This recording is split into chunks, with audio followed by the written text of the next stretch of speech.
पगडंडी प्रेजेंट्स रंगभूमि, जहां होगी जमीनी मुद्दों की बात। नमस्कार, मैं श्वेता पंत और बहुत स्वागत है आपका पगडंडी में। तो जैसा कि आप जानते हैं, उत्तराखंड में चुनावी माहौल है और पगडंडी की टीम निकली है आपको आपके क्षेत्र के विधायक और यहाँ से जुड़े ज़मीनी मुद्दों से मिलाने। तो इसी कड़ी में आगे बढ़ते हुए आज हमारा कारवां रुका है शंकर कोरंगा जी के पास, जो उत्तराखंड के भारतीय जनता युवा मोर्चा के पूर्व प्रदेश प्रभारी रहे हैं और जिन्होंने हल्द्वानी विधानसभा सीट से अपनी दावेदारी सामने रखी है। तो सर, सबसे पहले बहुत स्वागत है आपका।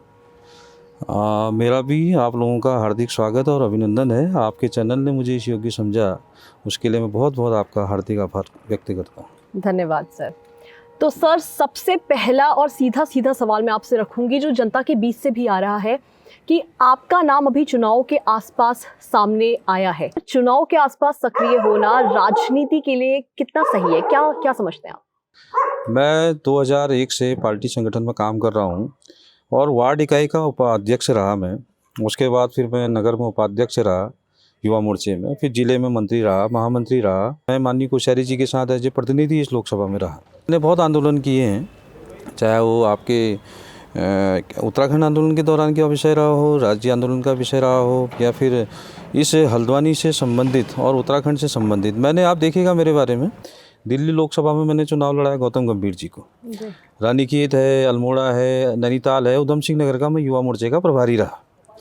तो मैंने मेरा जो राजनीतिक जीवन है बहुत लंबा जीवन है। जी सर, आज पगडंडी की टीम आपके पास इसीलिए आई है जिससे कि आपके बारे में और बेहतर जान सके, समझ सके। तो सर, वैसे ही जनता के बीच में एक और फुसफुसाहट चल रही है। आप बोलिए कि आपके जो विपक्ष में खड़े हैं उन लोगों के बीच में ये बातचीत भी चल रही है कि आपके धामी जी से काफ़ी करीबी रिश्ते हैं और इसका फ़ायदा आपको मिल रहा है। कितने सहमत हैं आप इस देखिए, निश्चित तौर पर माननीय पुष्कर सिंह धामी जी हमारे बड़े भाई हैं और इस प्रदेश के यशस्वी मुख्यमंत्री हैं और मैं उनके साथ काफ़ी लंबे समय से मैंने उनके साथ काम किया है।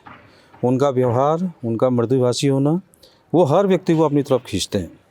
आप उनके साथ कभी बैठिए, आपको हमेशा उनके चेहरे में मुस्कान रहती है। और मेरे बहुत परम बड़े भाई कह सकते हैं, मुझे बहुत प्यार करते हैं। तो उनको, लोगों को लगता है कि नज़दीकी वो सबके साथ रखते हैं, लेकिन मेरे साथ विशेष उनका लगाव है, विशेष प्रेम है, वो मेरा सौभाग्य है। जी, तो जो लोग ये बोल रहे हैं कि उसका फ़ायदा मिल रहा है, कि ये सच है सर? नहीं, फ़ायदा मैंने बताया ना, मैंने संगठन का काम किया है। जी। मैंने संगठन में लगातार काम किया है, लगातार जनता के बीच में रहा हूँ। फ़ायदा नुकसान देखिए, यहाँ क्या होती है, भारतीय जनता पार्टी में संगठन पहले होता है, व्यक्ति बाद में होता है। यानी कि हमारे वहाँ वार्ड का अध्यक्ष होता है और वार्ड अध्यक्ष के बाद नगर अध्यक्ष, नगर अध्यक्ष के बाद जिला अध्यक्ष, जिला अध्यक्ष के बाद प्रदेश अध्यक्ष और फिर राष्ट्रीय अध्यक्ष। संगठन का एक निचोड़ होता है। और जो फ़ायदा मिलने वाली बात है, हाँ, हम उनके थोड़ा नज़दीक हैं तो हम उसका ये मतलब नहीं कि वो मुझे चुनाव में फ़ायदा मिल रहा है।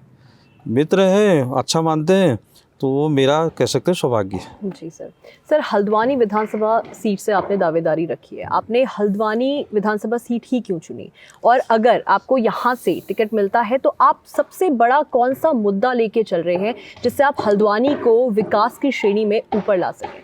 देखिए, हल्द्वानी का मेरा विशेष लगाव रहा है। मेरा यहाँ कर्मभूमि रही है और हल्द्वानी कुमाऊं का प्रवेश द्वार है। और हल्द्वानी के लिए संगठन, हल्द्वानी में मेरी एक प्राथमिकता यह है कि यहाँ बहुत सारी चीज़ें हैं मुझे जो देखने में आती है। मेरी अपनी सोच है कि हल्द्वानी एक विकसित हल्द्वानी के रूप में काम करे, हल्द्वानी विकसित रहे। यहाँ बहुत सारी प्रॉब्लम्स हैं, वो मेरे दिमाग में हमेशा खोदती हैं कि ये ठीक होना चाहिए, और ठीक हो रहा है। सरकार ठीक काम कर रही है, संगठन ठीक काम कर रहा है और हल्द्वानी प्रमुख औद्योगिक शहर के रूप में उभरे, ये मेरी सोच है।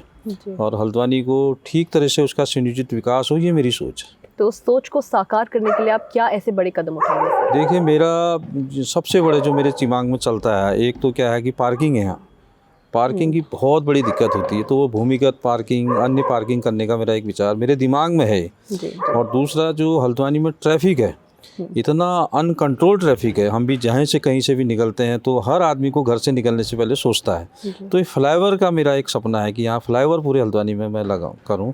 रिंग रोड जो बाहर की जितनी भी सड़कों में हमारे बाहर के ट्रांसपोर्टेशन है वो उस रिंग रोड के माध्यम से निकले, मतलब हल्द्वानी सिटी के अंदर जो एक क्राउड रहता है उस क्राउड को ठीक करने का काम, और यहाँ पार्किंग की समस्या को दूर करने का काम, और जो ट्रैफिक है उस ट्रैफिक को कंट्रोल का काम। तीसरा, एक पानी की बहुत बड़ी समस्या हमारे वहाँ रही है, उस पानी की समस्या के लिए माननीय मैं कोश्यारी जी के साथ था, उन्होंने जमरानी बांध के लिए माननीय प्रधानमंत्री जी के साथ 2-3 बार बैठक भी की थी, मीटिंग भी हुई थी।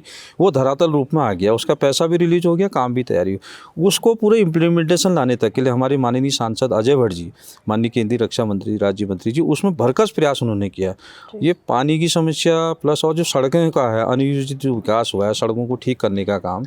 और दूसरा, हल्द्वानी में जो भय का वातावरण पहले रहता था आज से 15 साल पहले, वो भय के वातावरण को दूर करने के लिए। और मेरा एक बहुत बड़ा सपना हल्द्वानी को हरित हल्द्वानी के रूप में विकसित करने का मेरा सपना है।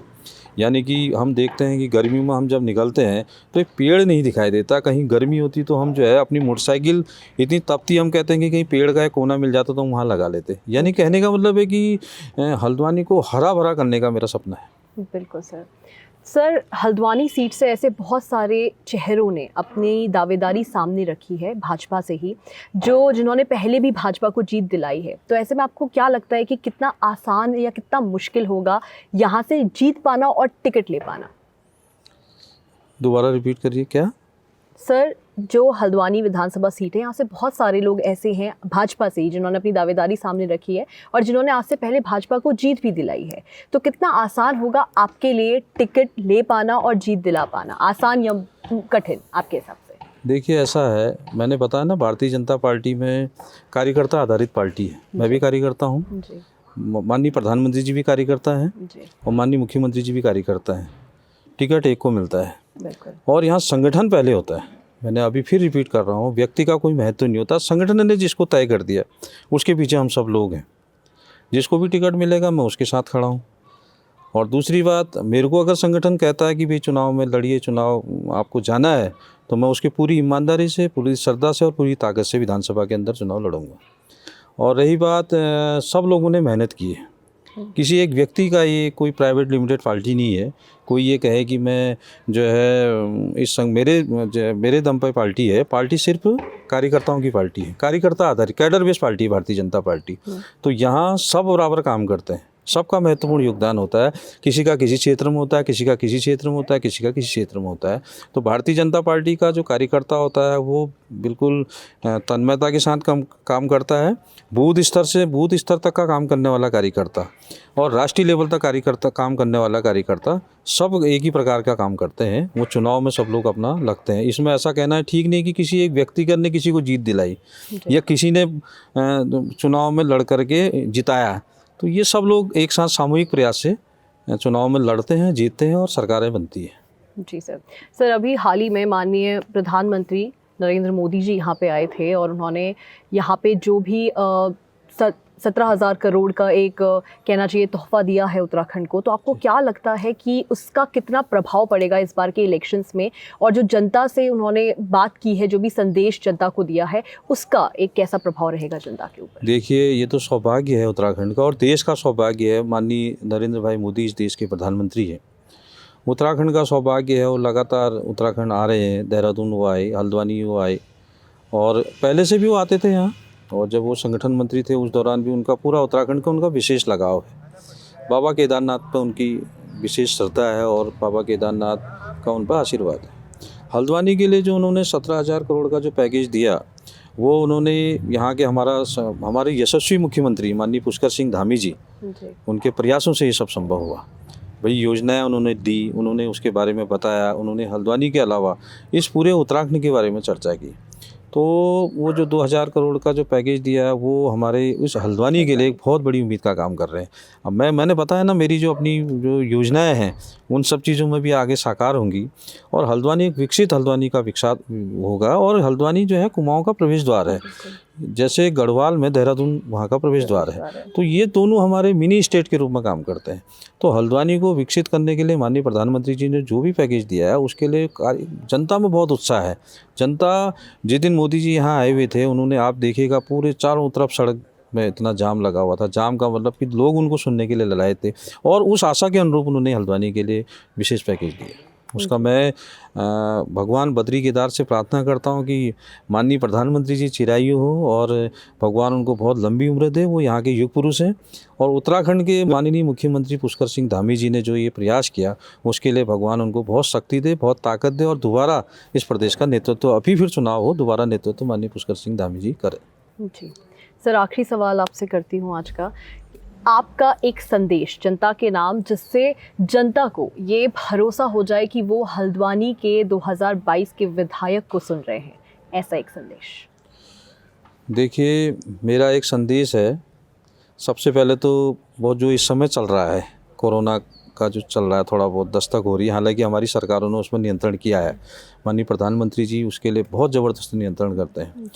और कोरोना में मैं कहना है, एक तो ये जो आपने मास्क प्रॉपर लगाना है, सोशल डिस्टेंसिंग बनानी है, सबकी जान बचाना हमारी जिम्मेदारी है। और मेरा सबसे बड़ा जो एक संदेश है, वो युवाओं को एक संदेश है कि नशे से दूर रहें। नशे के खिलाफ हम सब लोगों को आगे बढ़ना चाहिए, उसके लिए काम करना चाहिए। ये देश, ये युवा पीढ़ी, देश ही जो युवा है, ये देश का भविष्य है। देश के भविष्य को हमने सही दिशा में लाने के लिए ये सब काम करने पड़ेंगे। नशे के खिलाफ मैं चाहता हूँ कि सख्त से सख्त कार्रवाई होनी चाहिए, और युवा नशे से दूर रहना चाहिए। और एक संदेश ये है कि हमारे इस प्रदेश के यशस्वी मुख्यमंत्री माननीय पुष्कर सिंह धामी जी बहुत अच्छा काम कर रहे हैं, और उनके नेतृत्व में देखिए इतनी सारी योजनाएं इस प्रदेश के अंदर चल रही है, छोटे से लेकर के बड़े से लेकर के सारे उनकी धरातल पर की। मैं तो लगातार मुख्यमंत्री जी के साथ आता जाता हूँ, बैठता हूँ, देखता हूँ। जिस जगह में भी जाते हैं, वो एक सादगी जो उनके अंदर है, जो सादगी का परिचय उन्होंने इस प्रदेश के अंदर अभी दिया, ऐसा सरल मुख्यमंत्री नहीं मिल सकता। और काम करने वाला, शक्ति के साथ शक्ति और सरलता के साथ सरलता। हमने देखा कि एक बार जब सिक्योरिटी, कई लोग वहाँ बीजापुर हाउस में सिक्योरिटी वाले रोक रहे थे, उन्होंने अपने पास जा कर के उनको बुलाया। माताएं रोक करके कहती हैं, बेटा तुम यहाँ आ गई, हमारे लिए उसकी खुशी की बात की। जो सरलता है, जो सहृदयता है, ऐसा मुख्यमंत्री इस प्रदेश को दोबारा आना चाहिए।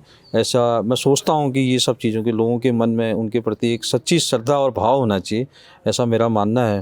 दूसरा, मैं इस हल्द्वानी के लिए विधायक के रूप में अगर आता हूँ, आप लोगों के आशीर्वाद से संगठन भरोसा करता है। आप देखिएगा कि इस हल्द्वानी का कैसा सुनियोजित विकास होता है। और मेरा उन लोगों से भी कहना है, मैं सबको लेके साथ चलूँगा। मेरी एक कल्पना है कि हल्द्वानी के जितने भी सामाजिक क्षेत्र के बड़े लोग हैं, मैं उस हल्द्वानी के विकास के लिए उनका हमेशा सहयोग के रूप में काम करूँगा, और विपक्षी दल को भी साथ में रख करके इस हल्द्वानी का विकास करूँगा। जी, बहुत बहुत धन्यवाद सर, आपके समय के लिए, आपकी इतनी बातचीत के लिए। बहुत अच्छा लगा आपसे बात करके। तो हम उम्मीद करते हैं कि आप तक हर वो बात पहुंची होगी, हर वो संदेश पहुंचा होगा, जिससे आप, जैसा कि हम हमेशा से कहते हुए आए हैं, कि आप अपने क्षेत्र के लिए, अपने राज्य के लिए एक बेहतर नेता चुन सके और बेहतर पार्टी चुन सके, जिससे कि हम अपने राज्य को विकसित होता देख सके। तो आप बने रहिए पगडंडी के साथ, हम ऐसे ही आप तक अलग अलग नेताओं की बातचीत रखेंगे और आपको उनसे रूबरू कराते रहेंगे। बहुत बहुत धन्यवाद। धन्यवाद।